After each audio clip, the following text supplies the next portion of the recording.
नमस्कार सभी को। आज हम भारतीय इतिहास के अंतर्गत जिस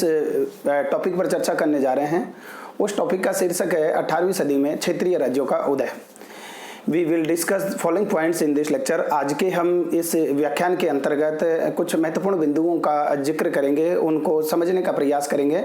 जिन बिंदुओं की हम इस व्याख्यान के अंतर्गत चर्चा करेंगे वो बिंदु हैं कि क्षेत्रीय राज्यों का जो उदय हुआ 18वीं सदी में उनका स्वरूप किस प्रकार का था, क्या वो मुगल राज व्यवस्था के पतन को दर्शाते हैं या मुगल राज व्यवस्था का कहीं ना कहीं रूपांतरण का प्रतिनिधित्व है, वो क्षेत्रीय राज्य करते हैं। इसको समझने का हम प्रयास है वो करेंगे। इसके अलावा जो भी उदीयमान क्षेत्रीय राज्य थे जिनका 18वीं सदी में विभिन्न कारणों से उदय हुआ, उनको हम कितने बांट सकते हैं, क्या वो जो उदीयमान क्षेत्रीय राज्य था क्या उन सब की एक समान प्रकृति थी, इसी की हम पड़ताल करेंगे। इसके अलावा बंगाल राज्य के उदय के बारे में हम बात करेंगे। यहाँ पर अवध राज्य के उदय के बारे में देखेंगे। हैदराबाद और कर्नाटक राज्य के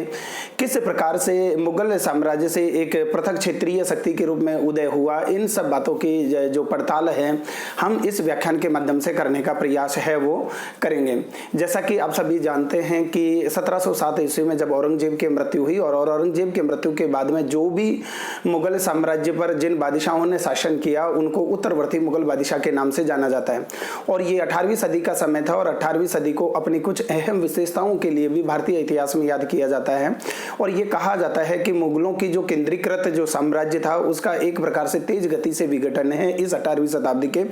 पूर्वार्ध में होता है। और मुगलों के साम्राज्य के अंतर्गत जो उसके विभिन्न प्रांत और विभिन्न सूबे थे जहां पर मुगल सूबेदारों के द्वारा, मुगल अमीरों के द्वारा उस केंद्रीकृत सत्ता को बनाए रखने का जो प्रयास किया जाता था। जब मुगल औरंगजेब की मृत्यु के बाद के जो परिवर्ती मुगल बादशाह है वो दरबार के षड्यंत्रों में जाकर के उलझ गए और केवल अपने को सत्ता तक सुरक्षित रखने के लिए उन्होंने येन केन प्रकार अमीरों के साथ मिलकर के, सैनिक पदाधिकारियों के साथ मिलकर के जो षड्यंत्र हुआ, वो षड्यंत्र ने कहीं ना कहीं मुगल साम्राज्य की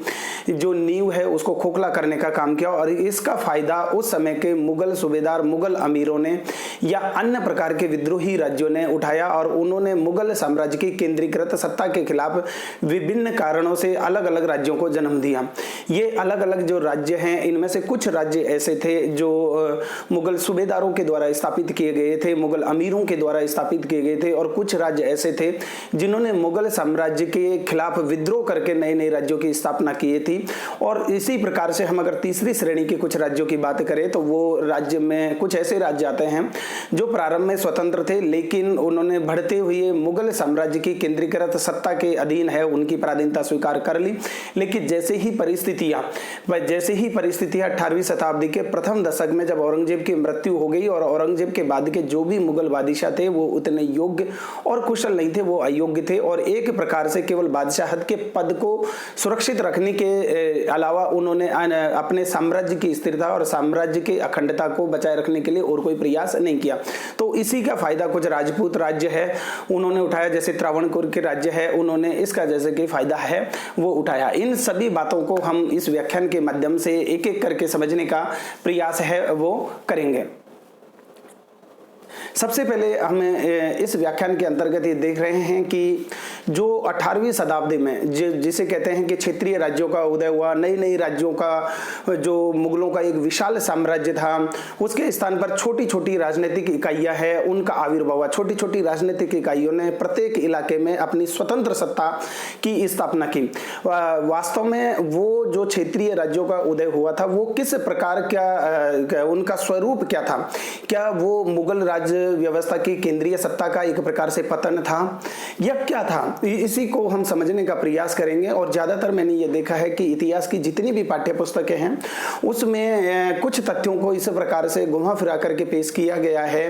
कि क्षेत्रीय राज्यों का उदय, जो केंद्रीकृत मुगल साम्राज्य का जब तेज गति से पतन हो रहा था और क्षेत्रीय राज्यों का उदय हुआ तो उन्होंने इसे मुगल राज व्यवस्था के पतन के जैसे कि संज्ञा दे दी। लेकिन वास्तव में ये देखा जाए तो केवल केंद्रीकृत मुगल सत्ता के स्थान पर विकेंद्रीकरण की प्रवृत्ति को इस काल में बढ़ावा मिलता है। विकेंद्रीकरण की प्रवृत्ति का मतलब क्षेत्रीय राज्यों का उदय हुआ, और केंद्रीकरण से विकेंद्रीकरण की प्रवृत्ति को बढ़ावा देना किसी भी प्रकार से मुगल राज व्यवस्था की केंद्रीय सत्ता के पतन को इंगित नहीं करता। इसे हम और भी सकारात्मक अर्थों में कहें तो अलग अलग क्षेत्रीय राज्यों का उदय उसने विकेंद्रीकरण को बढ़ावा दिया, और ये एक प्रकार से शक्ति का रूपांतरण था। शक्ति का रूपांतरण इस संदर्भ में था क्योंकि अलग अलग छोटी छोटी राजनीतिक इकाइयां हैं, उन्होंने अपने अपने इलाके में शांति और सुव्यवस्था की स्थापना की ताकि उसी प्रकार की आर्थिक समृद्धि और उस इलाके विशेष में रहने वाले लोगों को राजनीतिक स्थिरता और राजनीतिक स्थायित्व का आभास है वो हो सके। किसी भी क्षेत्रीय राजनीतिक इकाइयों ने जो कि मुगलों की केंद्रीकृत सत्ता के पतन का फायदा उठाकर मुगलों की केंद्रीकृत जो सत्ता है के फलस्वरूप जो विकेंद्रीकरण की प्रवृत्ति हुई थी, उसमें अगर हम पूरे क्षेत्रीय राज्यों के उदय की जब हम पड़ताल करते हैं तो उन राज्यों की हम सबसे पहले बात कर रहे हैं कि जिन राज्यों का आविर्भाव, जिन क्षेत्रीय शक्तियों का आविर्भाव मुगलों के किसी सूबेदार या मुगलों के अमीरों के द्वारा किया गया, उन्होंने कहीं भी मुगल बादशाह से अपने जो संबंध है उनको समाप्त है वो नहीं किया। वो मुगल दरबार या मुगल बादशाह के जैसे कि सत्ता को मानते रहे, और प्रतीकात्मक रूप में पूर्वी 18वीं सदी में मुगलों की जो बादशाहत है उसका प्रतीकात्मक महत्व इस देश के जनमानस में इतना व्याप्त था कि चाहे वो बंगाल का राज्य हो, चाहे अवध हो, चाहे हैदराबाद हो, चाहे कर्नाटक के नवोदित क्षेत्रीय राज्य हो, इन्होंने किसी ने भी मुगल बादशाह की प्रतीकात्मक सत्ता से इनकार नहीं किया। ये लगातार मुगल दरबार में राजस्व है वो नियमित राजस्व है वो भेजते रहे, और प्रत्येक जो क्षेत्रीय राज्य का जो शासक है अपनी नियुक्ति का अनुमोदन पत्र है वो निरंतर मुगल बादशाह से प्राप्त करता रहा। तो अगर हम ये देखा जाए कि क्षेत्रीय राज्यों के उदय का स्वरूप किस प्रकार का था, तो ये एक प्रकार से शक्ति के रूपांतरण का सूचक था। ये एक प्रकार से विकेंद्रीकरण की प्रवृत्ति को बढ़ावा देने का एक प्रयास था, और इसमें मुगल बादशाह की प्रतीकात्मक रूप में सत्ता है वो बरकरार रहती है। विभिन्न प्रकार की क्षेत्रीय इकाइयों का उदय होता है, और उन क्षेत्रीय इकाइयों में जो राजनीतिक और प्रशासनिक व्यवस्था जो व्याप्त हुई उसमें मुगल जो साम्राज्य की जो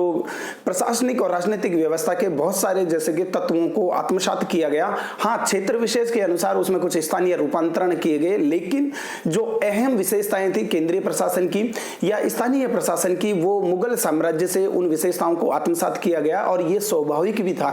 क्योंकि जो भी क्षेत्रीय इकाइयों का उदय हुआ ज्यादातर उनमें से वो लोगों के द्वारा इन क्षेत्रीय राज्यों की स्थापना की गई जिन्होंने मुगल साम्राज्य की पूरी निष्ठा के साथ उसके सुदृढ़ीकरण के दिनों में सेवाएं की थी। तो मुगल साम्राज्य की प्रशासनिक और राजनीतिक विशेषताओं को इन क्षेत्रीय राज्यों में विभिन्न रूपों में अपनाया गया। तो अगर हम जब बातें कर रहे हैं तो हमारे दिमाग में बिल्कुल ये पिक्चर क्लियर होनी चाहिए कि क्षेत्रीय राज्यों के उदय का स्वरूप है वो उसने विकेंद्रीकरण की प्रवृत्ति को बढ़ावा दिया। ये एक प्रकार से शक्ति का रूपांतरण था, और मुगल बादशाह की अधीनता को वो निरंतर मानते रहे, चाहे प्रतीकात्मक रूप में ही सही, और नियमित रूप से और वार्षिक रूप से वो राजस्व है वो मुगल दरबार में भेजते रहे, ये क्षेत्रीय राज्यों के जो शासक थे उनके द्वारा। अब हम दूसरे इस टॉपिक के अंतर्गत दूसरे बिंदु की बात करते हैं कि क्षेत्रीय राज्यों का जो 18वीं शताब्दी में जो विभिन्न प्रकार के क्षेत्रीय राज्यों का आविर्भाव हुआ, अगर उन क्षेत्रीय राज्यों को हम वर्गीकरण करें कुछ विशेषताओं के आधार पर कि किस प्रकार के क्षेत्रीय राज्य थे या उन क्षेत्रीय राज्यों को हम किन तीन कोटियों में रख सकते हैं, तो क्षेत्रीय राज्यों का वर्गीकरण मुख्यतः 3 प्रकार के राज्यों के अंतर्गत किया जा सकता है। प्रथम श्रेणी में उन क्षेत्रीय राज्यों की स्थापना हुई जो कि मुगल जैसे कि साम्राज्य के कोई ना कोई सूबे थे या प्रांत थे, और उन पर मुगल साम्राज्य के द्वारा नियुक्त किसी सूबेदार के द्वारा या दीवान के द्वारा जिन पर शासन किया जाता था। तो प्रथम श्रेणी में जो हम उन राज्यों को रखते हैं क्षेत्रीय राज्यों में, उन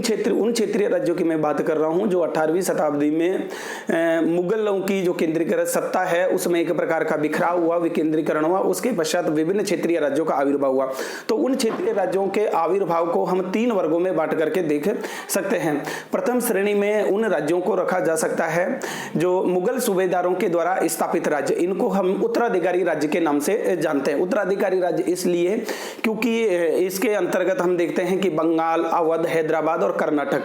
ये वो क्षेत्रीय राज्य थे जो कि तो तो इन जो क्षेत्रीय राज्यों का जो वर्गीकरण हुआ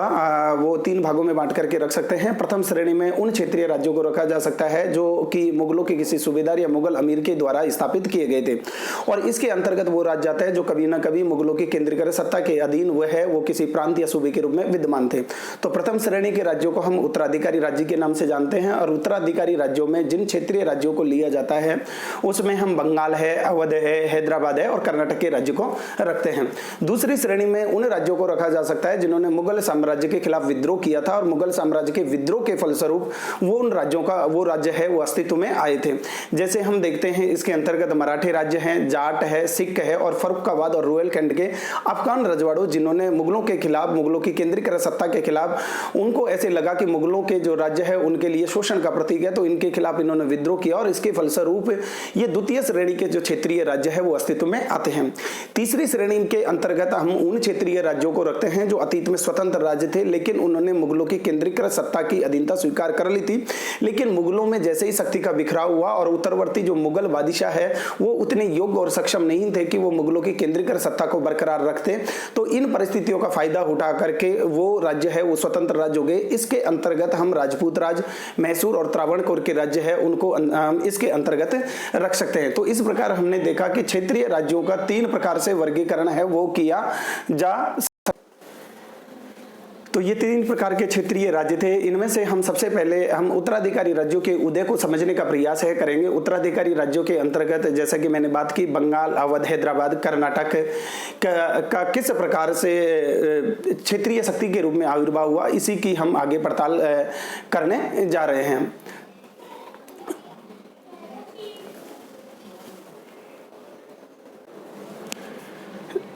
हमने जिन क्षेत्रीय राज्यों के उदय और वर्गीकरण की बात कही है, अगर हम उसको मैप के माध्यम से देखें तो कुछ ऐसे प्रकार के वो राज्य है उनका आविर्भाव है वो होता है।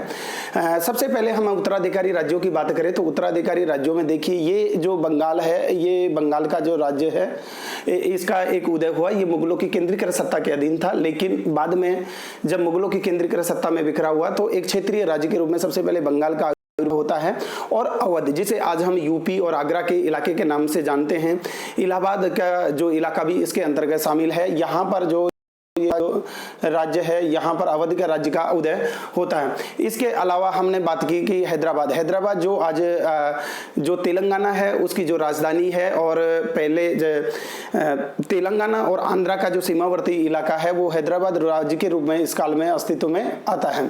तो ये अगर हम मैप से देखें तो सबसे पहले ये बंगाल का जो क्षेत्रीय राज्य है और ये अवध का क्षेत्रीय राज्य है। इसके अलावा ये हैदराबाद का क्षेत्रीय राज्य है, और इससे लगता हुआ ये कर्नाटक का क्षेत्रीय राज्य है, ये अस्तित्व में आते हैं। इसके अलावा हम कुछ और बात जो है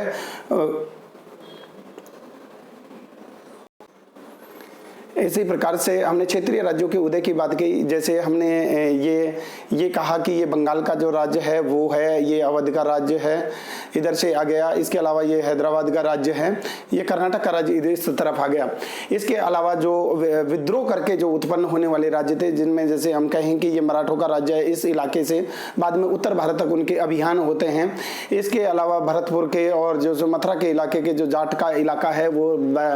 जाटों का। इसके अलावा पंजाब में जैसे कि सिख है, उन्होंने 1750 ईस्वी के बाद में एक शक्ति के रूप में धारण किया था। तो यहाँ पर जो पंजाब के इलाके में है, यहाँ पर सिखों के जैसे कि राज्य की बात है वो हो रहे हैं। इसके अलावा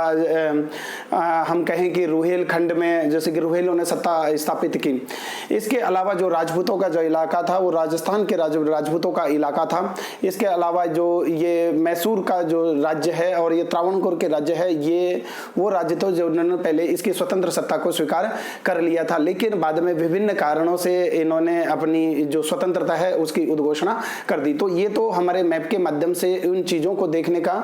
एक मैप के माध्यम से हमने क्षेत्रीय राज्यों की लोकेशन है उसको एक भारत के मानचित्र में मार्क करके देखा। अब हम बात करते हैं कि बंगाल राज्य का उदय है कैसे और किन परिस्थितियों में हुआ।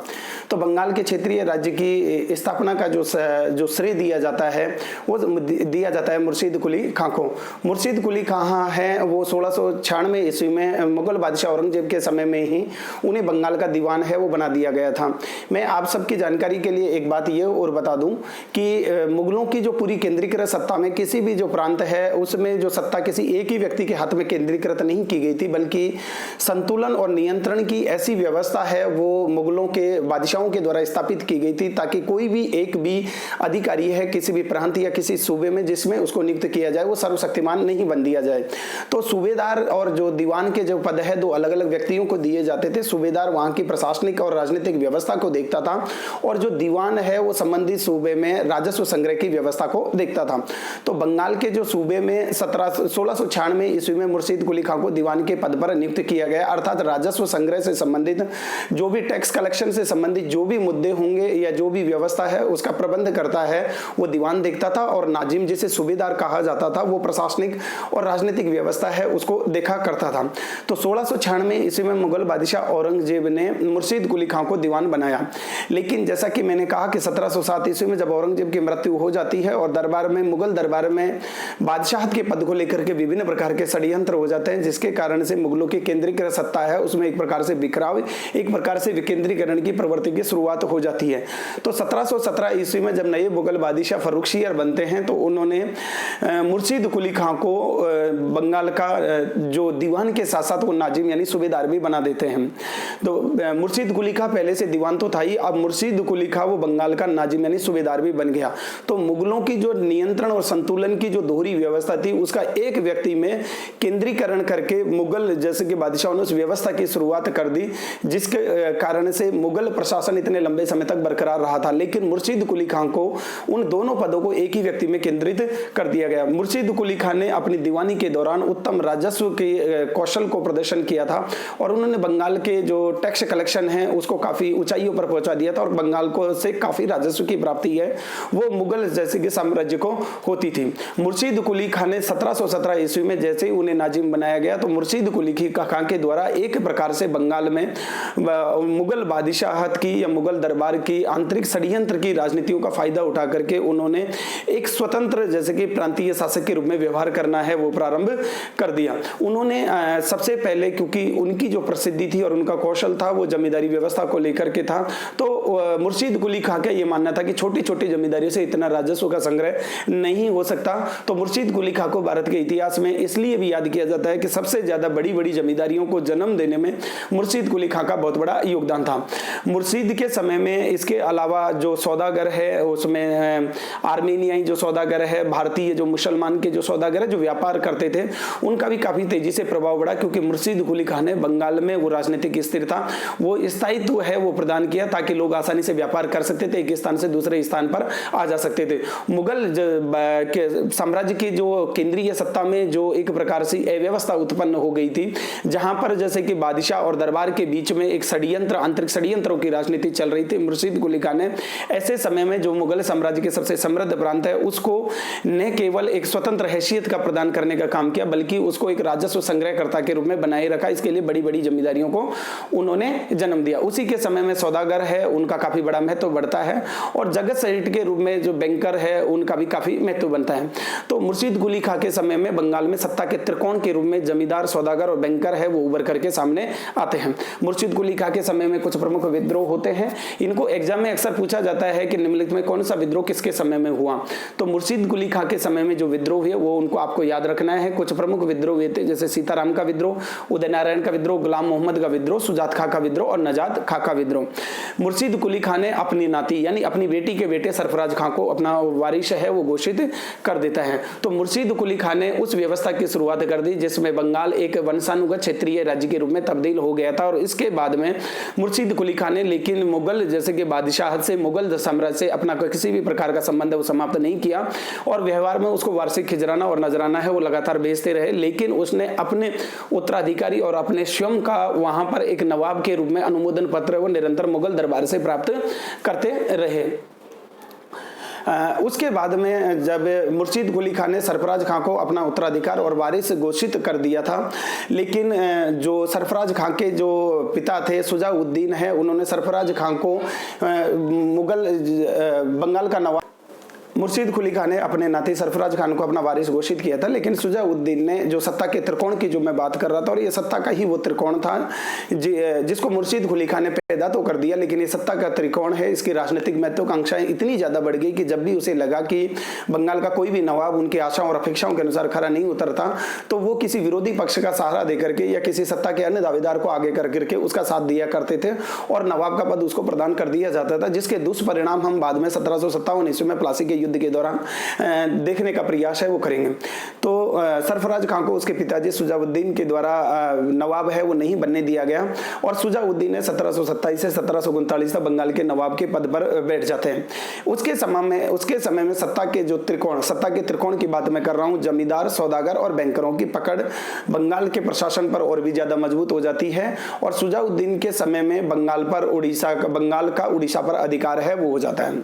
शुजाउद्दीन के बाद में जो नवाब है कुछ समय के लिए सरफराज खान 1739 ईस्वी में बनते हैं, लेकिन सरफराज खान का दुर्भाग्य था कि जो 1727 में सरफराज खान को नवाब बनना था वो उसके पिताजी के कारण नवाब नहीं बन पाए और पिताजी की मृत्यु के बाद जब फिर एक बार कुछ समय के लिए वो नवाब बने तो दरबार के आंतरिक षड्यंत्र के कारण सत्ता के त्रिकोण के साथ अलीवर्दी खान का गठबंधन हो गया और अलीवर्दी खान ने सत्ता के त्रिकोण को ज्यादा सुविधाएं देने का जैसे कि आश्वासन देकर के सरफराज खान को नवाब के पद से कुछ समय के बाद ही पदच्युत कर दिया और अलीवर्दी खान है वो बंगाल का नवाब है वो बन जाता है। अलीवर्दी खान 1739 से 1756 ईस्वी में बंगाल का नवाब रहता है और इसके समय में बंगाल पर मराठों और अफगानों के आक्रमण है बहुत तेज गति से बढ़ने लग जाते हैं। साथ ही अलीवर्दी खान ही वो बंगाल का नवाब था जिसका मुगलों से पूरी तरह से संबंध है वो एक प्रकार से।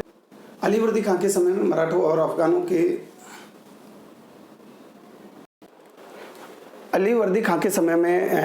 अफगानों के आक्रमण है वो बंगाल के प्रांत पर होते हैं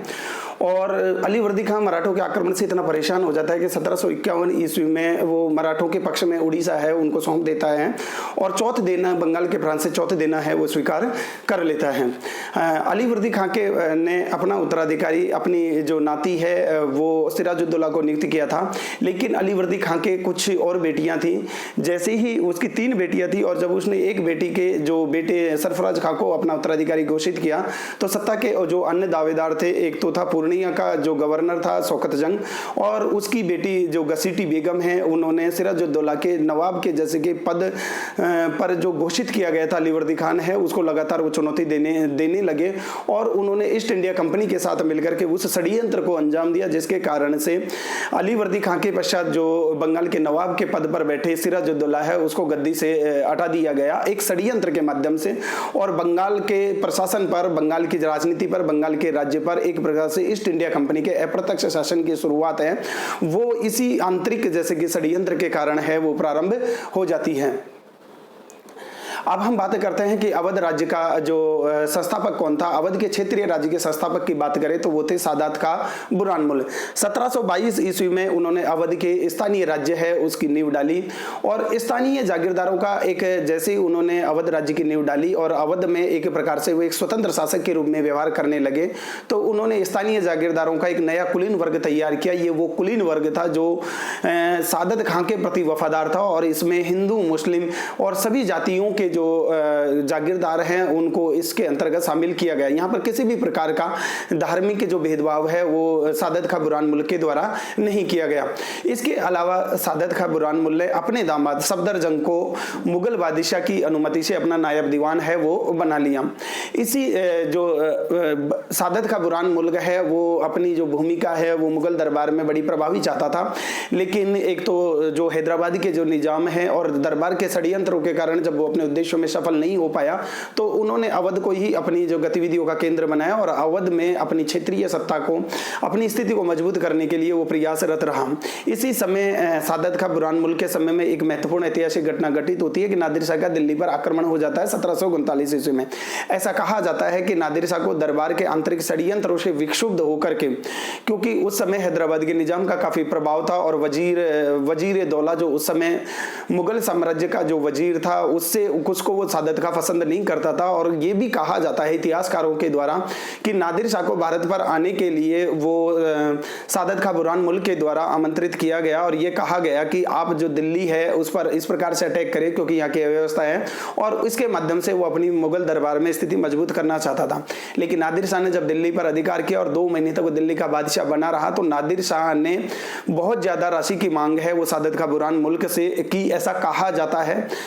ये अलग बहस और विवाद का विषय है कि वास्तव में सत्यता क्या थी। तो लेकिन उससे सादत खां बुरहान मुल्क इतना आहत हुआ और इतना अपमानित हुआ, और चारों तरफ से जब उसकी बदनामी होने लगी तो सादत खां बुरहान मुल्क है वो नादिर शाह के द्वारा किए गए अपमान को और उसको अपने जैसे कि साम्राज्य से मिली उलाहना के कारण से उसने आत्महत्या कर लेती है। बाद में जो सादत खां बुरहान मुल्क के जो दामाद है सफदरजंग, जिनको उन्होंने अपना वारिस नियुक्त किया गया था, चूंकि इस समय नादिर शाह 2 महीने तक दिल्ली में रहा और एक प्रकार से दिल्ली में जो मुगल साम्राज्य की बादशाहत है उसको कुछ समय के लिए उसके द्वारा उपभोग किया गया,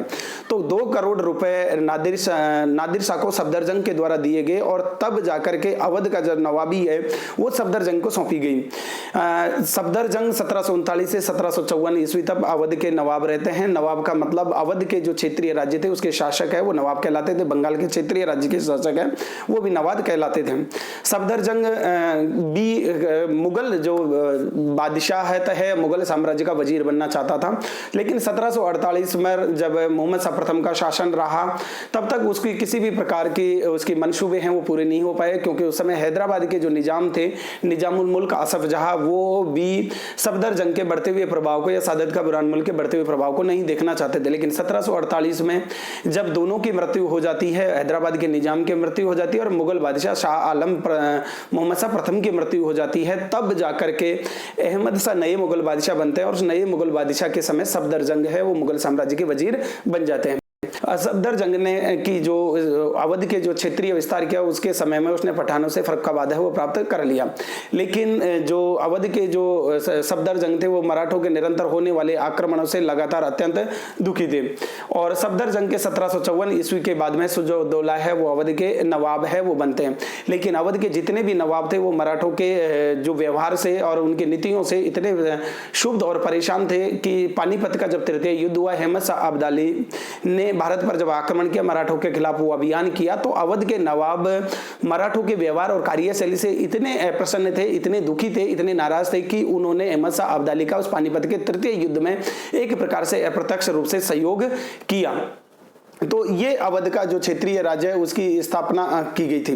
इस प्रकार से अवध का जो क्षेत्रीय राज्य है वो सादत खां बुरहान मुल्क के द्वारा 1722 ईस्वी में स्थापित किया गया। अब हम बात करते हैं हैदराबाद के राज्य जिसे निजाम का राज्य भी कहा जाता है। हैदराबाद का राज्य 1724 ईस्वी में चिनकिल्ज खान ने स्थापित किया जिसे निजामुल मुल्क आसफ जहां की उपाधि धारण की। ये चिनकिल्ज खान निजामुल मुल्क वही थे जिन्होंने मोहम्मद शाह प्रथम को सैयद बंधुओं के चंगुल से मुक्त कराने में अहम भूमिका अदा की और ये तुरानी गुट के नेता थे और जिन्होंने कुछ समय के लिए मुगल साम्राज्य के वजीर के रूप में भी कार्य किया। 1720 से 22 में रहा। वो मुगल साम्राज्य में जो पतन हो रहा था और मुगल बादशाहत की जो एक प्रकार से संप्रभुता को विभिन्न क्षेत्रीय शासकों के द्वारा चुनौती दी जा रही थी उसको एक प्रकार से दुरुस्त करने के प्रयास में लगे रहे थे। लेकिन मोहम्मद शाह प्रथम के अस्थिर व्यवहार के कारण से जो निजामुल मुल्क है उस प्रकार से उसको कार्य करने का अवसर है वो नहीं मिला और इससे वो क्षुब्ध होकर के वो दक्षिण की ओर प्रस्थान कर जाते हैं। जब उसके इस बगावती तेवरों को देकर के मोहम्मद शाह प्रथम है वो मुबारिज खां को दक्कन का सूबेदार है वो नियुक्त कर देते हैं और मुबारिज खां और हैदराबाद के जो चिनकिल्ज खां यानी निजामुल आसफ जहां के बीच में सूकर खेड़ा में 1724 ईस्वी में लड़ाई होती है और इस 1724 की लड़ाई में मुबारिज खां है वो परास्त हो जाता है और हैदराबाद का जो निजाम है वो चिनकिल्ज खां है वो बन जाता है। इसके बाद उन्होंने हैदराबाद को ही अपनी शक्ति का और अपनी वंशानुगत जागीर बनाने का वो प्रयास है वो निजामुल मुल्क आसफ जहां के द्वारा किया जाता है और उसके बाद से वंशानुगत निजामों की एक जैसे कि विरासत एक राज्य बनकर के रह जाता है। लेकिन निजामुल मुल्क आसफ जहां ने जब हैदराबाद राज्य में प्रस्थान किया और वहां पर निजाम के रूप में अपने को प्रतिष्ठापित किया तो उसने अपने राज्य में धार्मिक सहिष्णुता की नीति है वहां अपनाई और इसका प्रमाण ये है कि एक बहुत बड़ा हिंदू है पूरन चंद उसको उसने अपना दीवान है वो बना दिया जाता है। 1748 में निजामुल मुल्क असफ जाह है उसकी मृत्यु हो जाती है, लेकिन उसकी मृत्यु के साथ ही उसके बेटे नासिर जंग और मुजफ्फर जंग में सत्ता के लिए संघर्ष हो जाता है। इस कारण से उस समय जो फ्रांसीसी ईस्ट इंडिया कंपनी थी और अंग्रेजी ईस्ट इंडिया कंपनी जो भारत के आंतरिक मामलों में हस्तक्षेप करने के लिए आतुर थी, हैदराबाद की सत्ता के जो संघर्ष में यानी नासिर जंग और मुजफ्फर जंग के बीच में जो सत्ता को लेकर के जो संघर्ष चल रहा था, उसने वह मौका दिया कि वो हैदराबाद के रूप में भारत के आंतरिक राजनीति में हस्तक्षेप करने के लिए तैयार हो गई। यहीं से अंग्रेज और फ्रांसीसियों को वो मौका मिला ताकि भारत के जो राजाओं के भारत में अलग अलग राज्यों के जो सत्ता के लिए जो संघर्ष हो रहा था उसमें हस्तक्षेप करके विभिन्न प्रकार की रियायतें हैं और क्षेत्रीय सुविधाओं का लाभ प्राप्त किया जा सके। तो हैदराबाद राज्य के 1748 ईस्वी में जो उत्तराधिकार को लेकर जो संघर्ष हुआ, उसने फ्रांसीसियों को सीधा सीधा भारत की आंतरिक राजनीति में हस्तक्षेप करने का है वो मौका प्रदान है वो कर दिया। इसके बाद हम करें कर्नाटक राज्य की। सैद्धांतिक रूप से जो हैदराबाद के निजाम के अधीन आता था कर्नाटक राज्य, और हैदराबाद के राज्य के निजाम के अधीन ही एक नायब सूबेदार की नियुक्ति मुगल दरबार के द्वारा कर्नाटक के लिए की जाती थी। लेकिन व्यवहारिक रूप से स्वतंत्र राज्य के रूप में यह सामने आया और इसका शासक भी नवाब कहलाया। और कर्नाटक के स्वतंत्र राज्य की जब मुगल साम्राज्य में इतने आंतरिक षड्यंत्र चल रहे थे, दरबार की गुटबंदी चल रही थी, तो जिस प्रकार हैदराबाद के निजाम ने अपनी स्वतंत्र सत्ता की स्थापना की, उसी प्रकार कर्नाटक के जो नायब सूबेदार थे उन्होंने नायब के रूप में अपने को स्थापित किया। और कर्नाटक के स्वतंत्र राज्य के संस्थापक अगर माने जाते हैं तो वो थे सादत उल्ला खां। 1740 में उसकी जैसे ही मृत्यु हो जाती है तो कर्नाटक में भी उत्तराधिकार को लेकर के संघर्ष प्रारंभ हो जाता है। और इसको लेकर के कर्नाटक के युद्ध भी भारत के इतिहास में प्रसिद्ध है, जो 3 युद्ध होते हैं। और इन 3 युद्धों के कारण अंग्रेज और फ्रांसीसियों को सीधे आपस में टकराने का मौका मिल जाता है। और इन दोनों कंपनियों के आंतरिक संघर्ष से भारतीय राजाओं की आपसी फूट का और भारत के आंतरिक मामलों में विदेशी कंपनियों को हस्तक्षेप करने का वो मौका है वो मिल जाता है। तो ये विभिन्न प्रकार के उत्तराधिकारी राज्य थे जो मुगल साम्राज्य के विकेंद्रीकरण के फलस्वरूप जो सत्ता का जो रूपांतरण हो रहा था उसके फलस्वरूप आए। और इन क्षेत्रीय राज्यों ने अपने अपने इलाकों में शांति सुव्यवस्था की स्थापना की। उन्होंने क्षेत्रीय समृद्धि को बढ़ावा दिया, कला और साहित्य को प्रोत्साहन दिया। तो इसे हम किसी भी प्रकार से इन जो क्षेत्रीय जो स्थानीय शक्तियों का उदय हुआ, इसे हम राजनीतिक अराजकता नहीं कह सकते, राजनीतिक व्यवस्था नहीं कह सकते, बल्कि एक प्रकार की शक्ति के रूपांतरण का ये सूचक था। तो अब जब हम बात करेंगे क्षेत्रीय राज्यों के उदय की, तो एग्जाम के हिसाब से जो आपको याद रखने की बात है वो है कि बंगाल के स्वतंत्र राज्य के संस्थापक कौन थे, इसी प्रकार से हैदराबाद राज्य के संस्थापक कौन थे, अवध के राज्य के संस्थापक कौन थे, कर्नाटक के राज्य के संस्थापक कौन थे, बंगाल के राज्य के संस्थापक कौन थे। तो ये वो क्षेत्रीय जैसे शक्तियां थी जो आपस में इन्होंने मुगल साम्राज्य की विकेंद्रीकरण का फायदा उठाकर, दरबारी षड्यंत्र गुटबाजी का फायदा उठा करके अपने स्वतंत्र सत्ता के रूप में स्वयं को स्थापित किया। इसी के साथ का जो आज का हमारा जो व्याख्यान है यहीं पर समाप्त हो जाता है। एक बार कल फिर एक बार एक नए टॉपिक के साथ मैं आपके समक्ष फिर हाजिर होऊंगा। तब तक के लिए आप सभी का बहुत बहुत धन्यवाद।